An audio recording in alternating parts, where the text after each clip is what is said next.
Un film de Claire Denis est toujours un petit événement et nous avons le plaisir de la recevoir ce soir en visioconférence depuis Genève pour The Fence, son nouveau long métrage, le titre français étant Le Cri des gardes, un film adapté d'une pièce du dramaturge français Bernard-Marie Coltès. Bonsoir Claire Denis. Bonsoir à vous.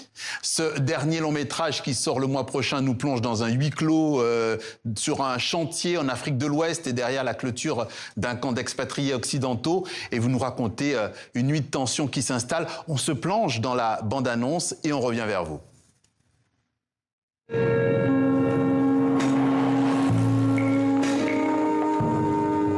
feel like a tiny grain of sand here. You are.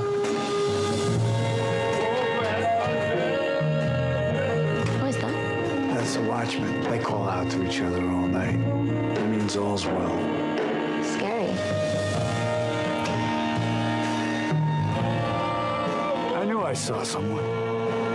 I'm here to collect my brother's body, killed on your site. Very unfortunate accident.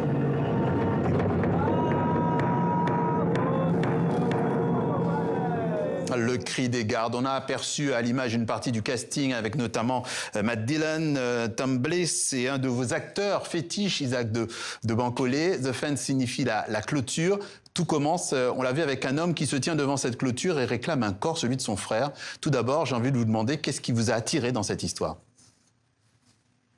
Déjà, l'histoire avait été écrite, c'était une pièce de théâtre de Bernard-Marie Coltès, comme vous l'avez dit, que j'avais vu jouer au théâtre il y a longtemps. Et Bernard et Isaac, je les ai connus ensemble tous les deux. Et donc, cette histoire, elle me touchait particulièrement, en fait. Et puis, les années passant, je me suis dit que peut-être ça valait le coup d'en faire un film, comme Bernard Coltès l'aurait souhaité, du reste. Et je me suis dit, voilà, Isaac et moi, on vieillit, il faut qu'on y aille. Ouais.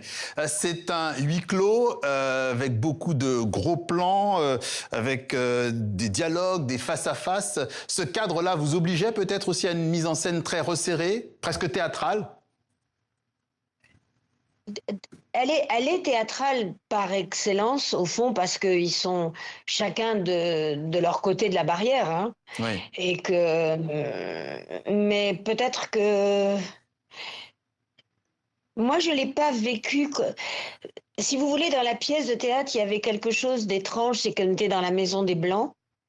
Et là, avec le film, j'avais l'impression qu'on pouvait aussi être du côté d'Albouri, le personnage qu'incarne Isaac. Donc, pour moi, ça changeait beaucoup de choses, en fait. Oui, effectivement, c'est ça la force du cinéma. Dans votre filmographie, de Chocolat à Right Material, en passant par Beau Travail, l'Afrique et la mémoire coloniale sont déjà très présentes. Mais dans The Fence, tourné en anglais et ancré dans un contexte néocolonial contemporain, est-ce que vous avez le sentiment de sortir un peu d'une zone de confort ou au contraire de revenir au cœur de vos préoccupations ?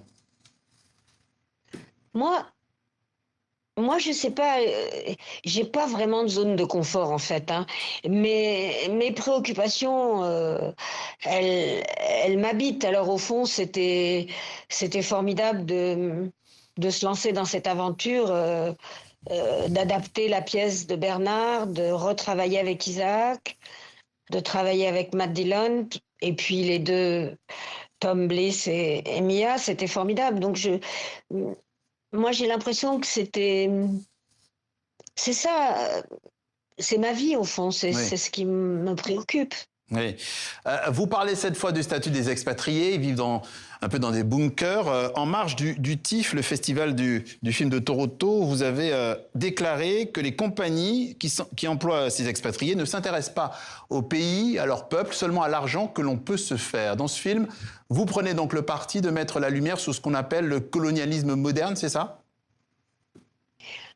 Alors, je ne l'ai pas appelé du tout comme ça, mais en allant sur les chantiers de pétrole, souvent chantiers pétrolifères, je me suis aperçue que les expatriés,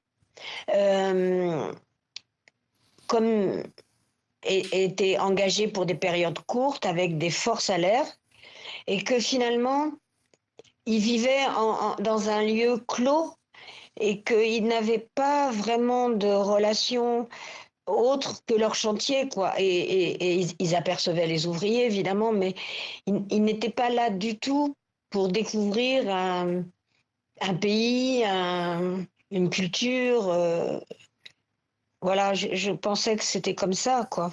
The Fence est un film de tension qui interroge les frontières visibles et invisibles héritées de l'histoire et qui continue de structurer les rapports de pouvoir. Merci Claire Denis, merci infiniment d'être passée par notre journal Afrique sur TV5 Monde. Bonsoir. Merci madame.